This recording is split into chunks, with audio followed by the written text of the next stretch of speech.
যে সন্ত্রাসী সংগঠনকে ফৌজদারি আইনের ভিত্তিতে তাদেরকে নিষিদ্ধ করা হয়েছে, সেই সংগঠনের নেতাকর্মীরা রাতের আধারে ঢাকা বিশ্ববিদ্যালয়ের বিজয় একাত্তর হলে জয় বাংলা স্লোগান দিচ্ছে। একদম সম্মুখ সারির একজন নেতৃত্ব ছিল এবং তাদের কথাই কিন্তু বাংলাদেশের আপামর জনতা, ছাত্র জনতা কিন্তু রাজপথে নেমে এসে এই আন্দোলনকে সাফল্যমণ্ডিত করে ফেলেছিল এবং দীর্ঘদিনের বাংলাদেশের পশ্চিমে বসে একটি ফ্যাসিস্ট গোষ্ঠীকে বাংলাদেশ থেকে বিতাড়িত করেছিল। সুতরাং তার মতো একজন সম্মুখ সারির নেতৃত্ব যখন এরকম ঢাকা বিশ্ববিদ্যালয়ের মতো একটি জায়গায় সংলগ্ন এরিয়াতে নির্মমভাবে হত্যাকাণ্ডের শিকার হয়, তখন কিন্তু এদেশের প্রত্যেকটি নাগরিক কিন্তু এই ব্যাপারটি নিয়ে প্রচন্ড রকম উদ্বিগ্ন ছিল। তো এই ঘটনার প্রকৃত ঘটনা কি সেটি জানার জন্য কিন্তু তারা উন্মুখ হয়েছে।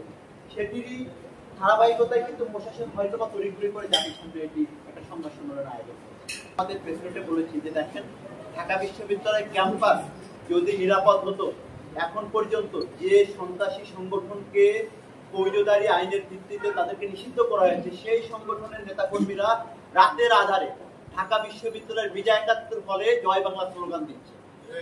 সুতরাং কোনোভাবেই ঢাকা বিশ্ববিদ্যালয় ক্যাম্পাস নিরাপদ নয়।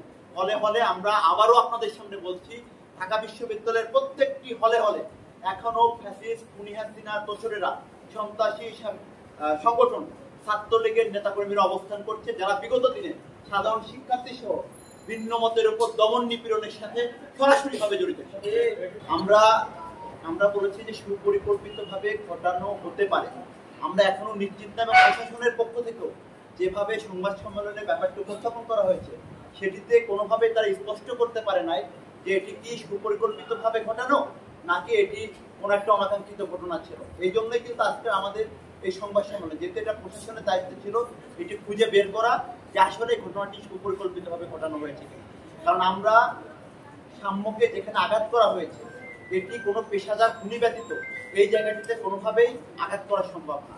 সুতরাং যদি পেশাদার খুনি যদি এই ঘটনা ঘটিয়ে থাকে, তাহলে এর পিছনে কারা আছে, কারা এই পেশাদার খুনিকে আনলো, সেটি আমাদের প্রশাসনের কাছে আমাদের এই ঘটনার রহস্য, কেন এই ঘটনা ঘটলো।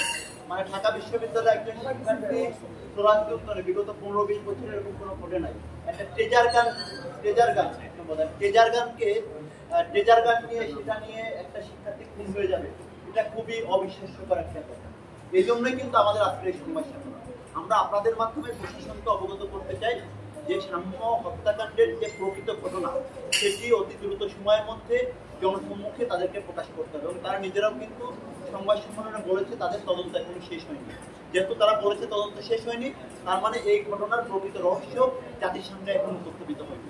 এই জন্যই আমরা তাদেরকে চাপ প্রয়োগ করার জন্য, চাপ বলতে যাতে প্রকৃত ঘটনা তারা অতি দ্রুত সময়ের মধ্যে প্রকাশ করে, এই জন্য আমাদের এই সংবাদ সম্মেলন।